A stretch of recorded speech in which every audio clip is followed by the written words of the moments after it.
Hello YouTube chess lovers and my dear friends.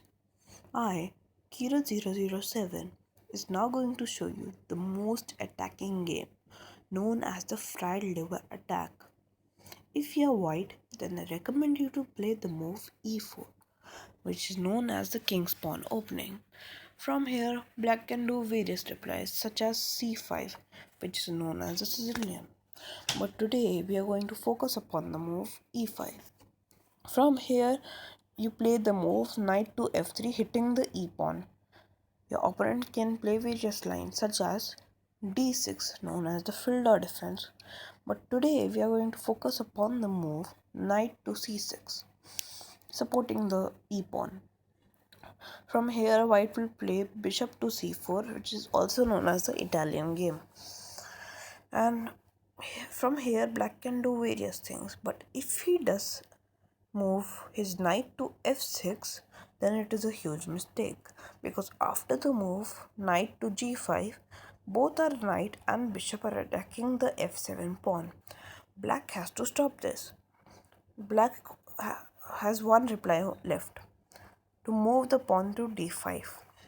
From here, I recommend you to capture the pawn with your e pawn. The black cannot capture with the queen because of the bishop, so the knight obviously has to capture this pawn. From here, we are going to play the fried liver, knight across f7, bam, giving a fork to the queen and the rook. The king has to accept this in any case. From here, we will give this queen check. From here, black can play various replies such as king to g8. This is a huge mistake because it will result in instant checkmate of the black. Because after the move queen cross d5 and black queen cross d5, bishop cross d5, and the only reply left by the black is to move his bishop to e6, prevent the checkmate, and bishop cross e6, that is a checkmate. So you saw that it was a blunder made by the black. But what if he moves a move such as e8? From here, I recommend you to capture the knight with a bishop, replenishing the knight. We are creating a checkmate threat on f7.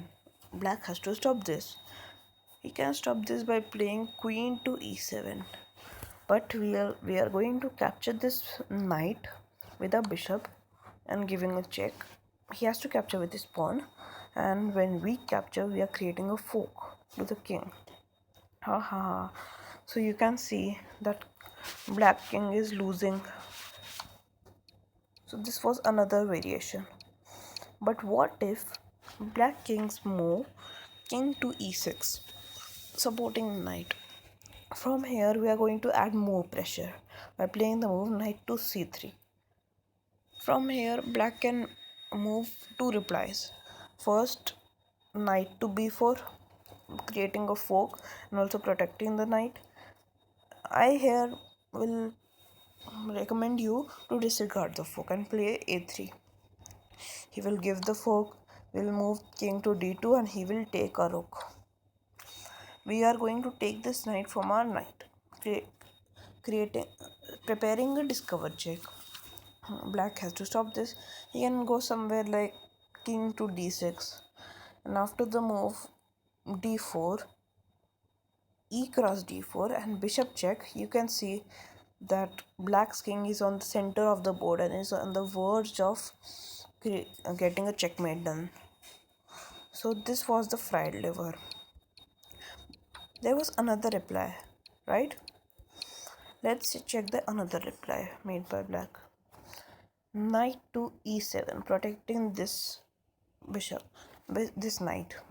I recommend you to castle on the king's side, and he will surely push the pawn to activate his bishop. From here, I recommend you to play the move d4. He will capture, and we are going to give a check. Here he is going to move somewhere like this, and we are going to take with a knight, blah blah blah. So this was the fried liver. You can see that black's king is on the verge of getting a checkmate. Hope you enjoyed this video and make sure to like and subscribe. Bye bye.